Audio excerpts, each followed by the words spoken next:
जय श्री राधा माधव। सद्गुरुदेव भगवान की जय हो। आज हम आपको संत सूरदास जी महाराज जी का एक दृष्टांत सुना रहे हैं। एक बार संत सूरदास जी को किसी ने भजन के लिए आमंत्रित किया। भजन कार्यक्रम के बाद उस व्यक्ति को सूरदास जी को अपने घर तक पहुंचाने का ध्यान नहीं रहा और वह अन्य अतिथियों की सेवा में व्यस्त हो गया। सूरदास जी ने भी उसे तकलीफ नहीं देना चाहा और खुद लाठी लेकर गोविंद गोविंद करते हुए अंधेरी रात में पैदल घर की ओर निकल पड़े। रास्ते में एक कुआं पड़ता था।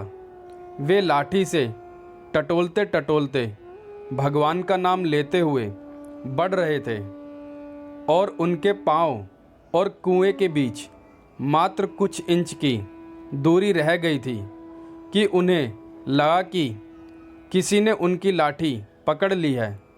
तब उन्होंने पूछा, तुम कौन हो? उत्तर मिला, बाबा मैं एक बालक हूँ।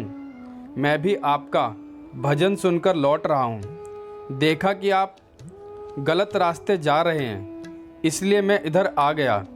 चलिए आपको घर तक छोड़ दूँ। सूरदास जी ने पूछा, तुम्हारा नाम क्या है बेटा? बाबा अभी तक माँ ने मेरा नाम रखा नहीं है। तब मैं तुम्हें किस नाम से पुकारूं? कोई भी नाम चलेगा बाबा।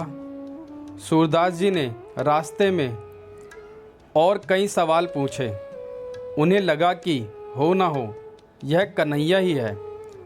वे समझ गए कि आज गोपाल खुद मेरे पास आए हैं। क्यों नहीं मैं इनका हाथ पकड़ लूं? यह सोच उन्होंने अपना हाथ उस लकड़ी पर श्री कृष्ण की ओर बढ़ाने लगे। भगवान कृष्ण उनकी यह चाल समझ गए। सूरदास जी का हाथ धीरे धीरे आगे बढ़ रहा था। जब केवल 4 उंगल अंतर रह गया, तब श्री कृष्ण लाठी को छोड़कर दूर चले गए। जैसे उन्होंने लाठी छोड़ी, सूरदास जी विहल हो गए। आंखों से अश्रुधारा बह निकली। बोले, मैं अंधा हूँ। ऐसे अंधे की लाठी छोड़कर चले जाना क्या कन्हैया तुम्हारी बहादुरी है? और उनके श्रीमुख से वेदना के यह स्वर निकल पड़े, हाथ छुड़ाए के जात हो, निर्बल जान के मोए, हृदय से जब जाओगे तो सबल जानूंगा तोए। मुझे निर्बल जानकर मेरा हाथ छुड़ाकर जाते हो, पर मेरे हृदय से जाओ तो मैं तुम्हें मर्द कहूँ। भगवान श्री कृष्ण ने कहा, बाबा अगर मैं ऐसे भक्तों के हृदय से चला जाऊं तो फिर मैं कहाँ रहूँगा?